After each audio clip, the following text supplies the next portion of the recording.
Welcome to Pick Up and Deliver, the podcast where I pick up my audio recorder when I head out for a walk and deliver an episode to you while I stroll around. I'm Brendan Riley.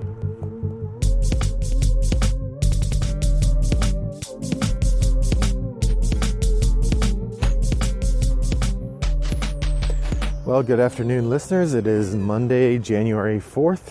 I'm back a little bit early from my hiatus because I did not finish Season 2, and I would like to, or Season 3. I would like to get Season 3 finished, and then I'll probably take another week off, and then we'll begin Season 4 after that. I'm just doing in my head, I'm I'm on episode 290-something, not 190-something, so that's it, Season 3. It's sort of like calculating which century you're talking about. You know, if you're talking about the 19th century, you're talking about the 1800s. Same thing with seasons, since I started with episode 0 instead of episode 100, obviously. But it is a new month. It is January 4th of 2021, and so I figured what better way to start a month than the way I always start a month, which is the top of the stack. So welcome to 2021. I hope that it's not as chilly for you as it is for me here, although this isn't too bad. Normally, one of the other reasons I don't usually podcast in January is it's so flippin' cold here in Chicago. I usually am all bundled up with a scarf and stuff, but I'll make do today. Oh, a car was waiting for me like they're waiting to turn in, but they didn't have a turn signal on. Oops. Oh well. Okay, here we go. Top of the stack, January 2021. Summarizing December, and as part of that, summarizing the overall gameplay experience for 2020. So this one might be a little longer than usual. Well, we'll start off, as we always do, with some numbers. Hopefully you like this as much as I do. Final gameplay stats for December 2020. I played 62 plays of 36 different games for a grand total in the year of 792 plays of 255 different games. I wish that I'd been tracking that a little more closely. 8 shy of 800. That feels like a missed opportunity there. I would have had to really stretch, though, to get 8 more games in. Guess I could have gotten out Happy Salmon or something that takes 3 minutes to play and done that in an hour. But anyway, we had 7 play tests of our games this month. I had some backwards progress on my Shelf of Opportunity, as was to be expected. It was December, so when you have a bunch of games show up on December 25th, as we do, it's hard to get those played before the end of the year. So we went up this month from 36 up to 41 games on the Shelf of Opportunity, which does represent a total reduction in games of 6 games. At the beginning of the year, I had 47 games on my Shelf of Opportunity. Now I have 41, so I managed to overall get 6 games off the shelf. Now, of course, as you know from listening, I actually got quite a few more than that off the shelf, but I kept adding them as well. So sort of digging a hole while filling it in at the same time. The collection size, I did not do so great in my overall plan this year. My collection size went up 9 games in December from 416 to 425, which represents an overall growth of pretty significant amount, 66 games, because my original collection size started at 369. And my goal was to reduce the collection somewhat this year. Instead, I added quite a few games. Now, I did reorganize my shelves, so my game collection actually looks more organized now than it did when I started the year. I also got another 3x3 Kallax that a neighbor put out on the curb, which was very nice. So I have a bit more storage space than I did before. But I nonetheless feel like 425 is too many. I feel like a nice poetic round number would be 400. So I really want to be aggressive this year in getting rid of games to try to bring that collection size down to 400 or less and then get into a one in, one out kind of deal. The most played game this month was My City.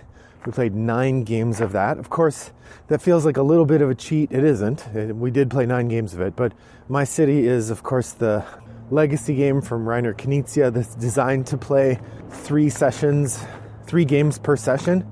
So if you sit down and play, you play for about an hour and a half, you play 3 games of My City at a time.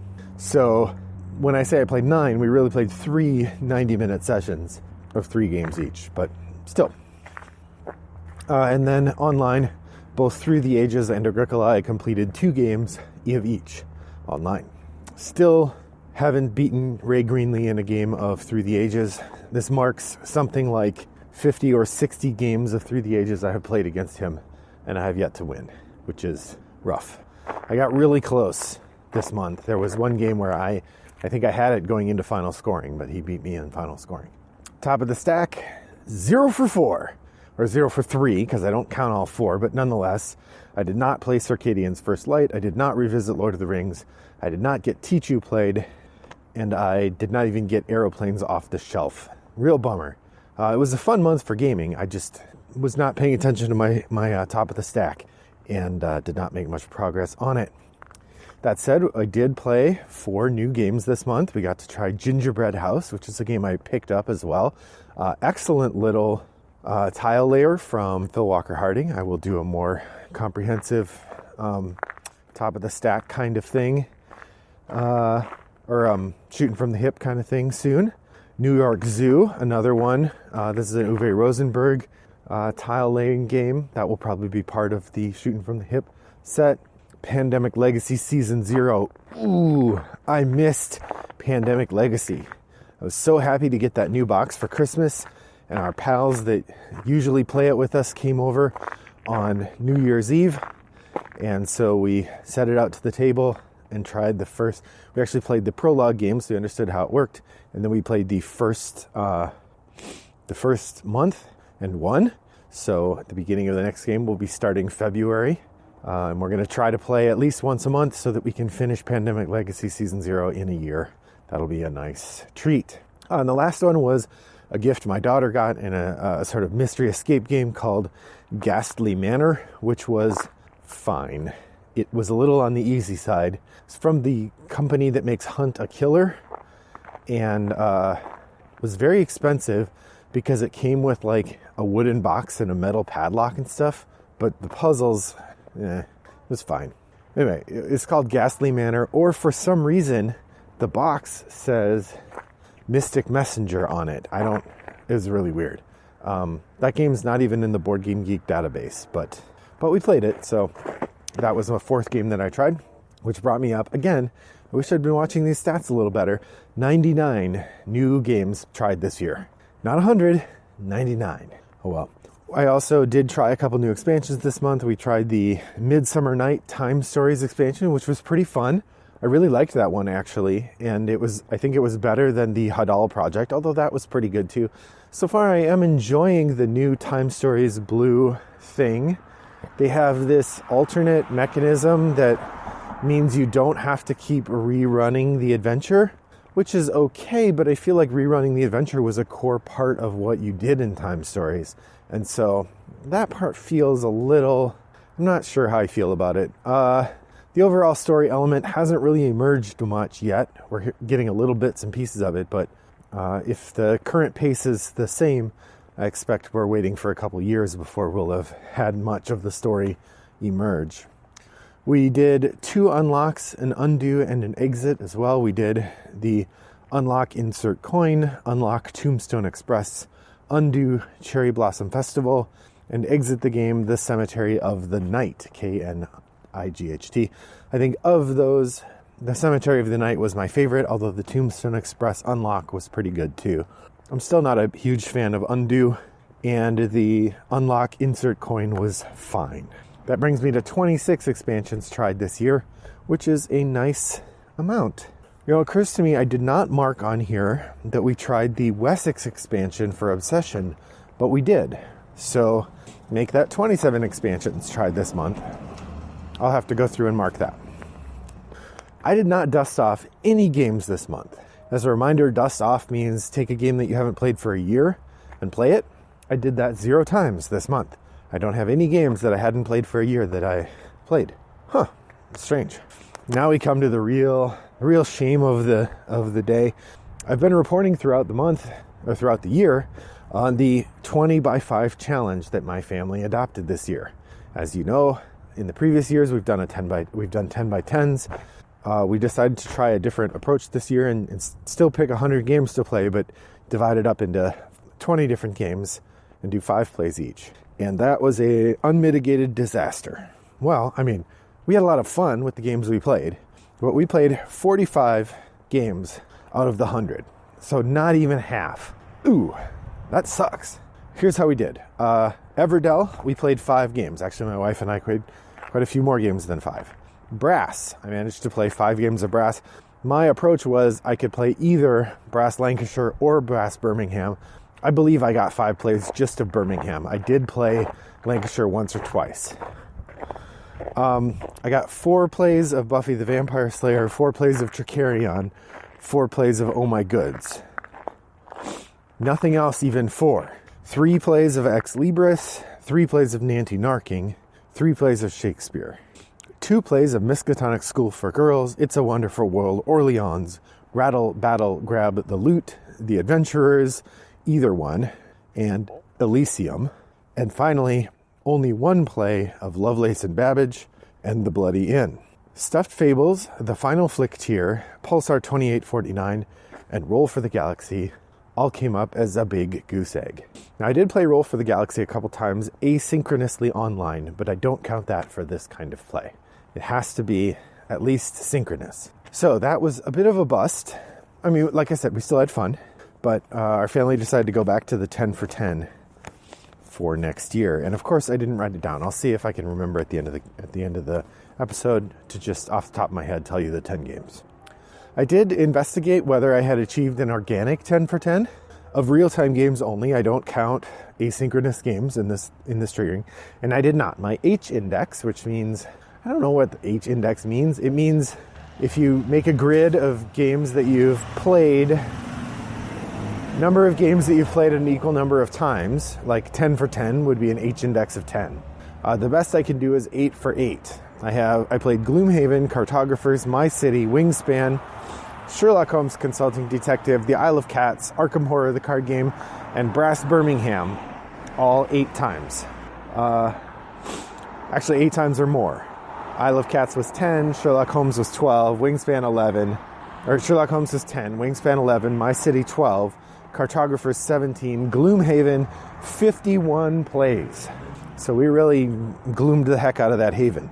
The next 2 closest games to get me to that 10 would have been Forgotten Waters with 7 plays and Ink and Gold with 7 plays.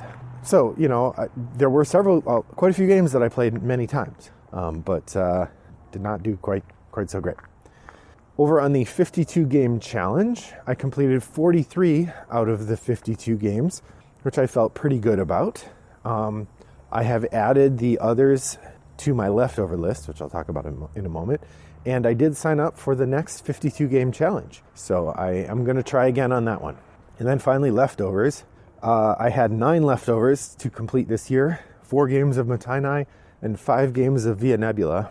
I completed 4 games of Motainai and 0 games of Via Nebula, which is I'm really bummed about because I like that game quite a bit. But since 95% of my gaming this year was at my house and my wife doesn't like Via Nebula, it was a non-starter for that. So my shelf of opportunity. I mentioned early in the episode that I started off with a shelf of opportunity with 48 unplayed games on the list, which is a lot. As of the end of the year, I have 41 unplayed games on my list. However, the way that I manage my shelf of opportunity or remember it is that I record each time I buy a new game, I add it to the end of the list, and then I mark each game as I succeed at them. Well, at the end of the year, the list of games to play, which includes the new games I purchased, was 100 games long. So I purchased somewhere in the neighborhood of 62 games that needed to be played on the shelf of opportunity. And I played them all, plus a bunch more. Or I played some of them, and I played old games. So I ended up with a shelf of opportunity of 41 games, which is down 6 from where it was before, which I'm going to count as progress. Not as good as getting below 20, which was my goal, but pretty good nonetheless. This month, I don't know if didn't put on here. Oh, the new games purchased, I deleted out for space. I think I mentioned some of the games that we were going to get, but for the holidays, just as a reminder, we got Victoriana, we got New York Zoo, we got Trails of Tucana, we got Escape Tales: The Awakening, My in-laws got Parks, which they then entrusted to us to keep for them. We got the Harry Potter Hogwarts Battle Charms and Potions expansion and the Victoriana case file Jack the Ripper. So that represents the games that we got over the Christmas holiday. I also got, very exciting, a friend of mine, hi Paul, got me Raise the Titanic, a 1980s board game based on the Clive Cussler novel and film, with a big plastic Titanic that rises up on a spring somehow. Ridiculous, but hilarious and exciting. My daughter also got the Harry Potter Hogwarts, or Harry Potter House Cup Challenge, which is a worker placement game. So we're excited to try that as well. So that just brings us to the end of the list. I mentioned I'm trying to play all 50 of my top 50 games this year and next year. I managed to get halfway on that. I got 23. I will say the next 50 are harder. Two of the games I need to play are Netrunner and Vampire: The Eternal Struggle. Netrunner I could get back into and play a couple times, I think, without too much harm. Vampire: The Eternal Struggle, I have no idea how I'm going to play that. I don't know if there's an online way to play it the way that people play Netrunner, and I don't know, there's a lot of learning going into it to play that, but I'm excited to try. And that just leaves the top of the stack for January. So January I picked out 4 games to play. I want to try Circadian's The First Light. I was intrigued by that and sad that I didn't get it played, so that's gone from being the top of the stack to being the reattempt. The audience choice, still teach you. I'm gonna do it. My revisit is Lemuria, which is a game I've tried to revisit a couple times, but I think this is the month. I can do it. And the new game that I want to get played this month is Victoriana, which is an adventure game, somewhat like Arkham Horror, I think, but more like if League of Extraordinary Gentlemen were made by the people who made Arkham Horror 2nd Edition. Seems to us like a little less dice rolling. So, what are you putting on the top of your stack for January? How did your December wrap up? Pop over to Board Game Geek Guild 3269 and let me know. I will post a thread over there, or if I don't, you can do that. You can also reach out to me, Wombat929 on Board Game Geek. You can email me, Brendan at Rattlebox Games, or pop over to Board Game Arena or Boitaju, where my username is also Wombat929, and I would love to play a game with you. Thanks for joining me on my walk today. I hope that your next walk is as pleasant as mine was. Bye-bye.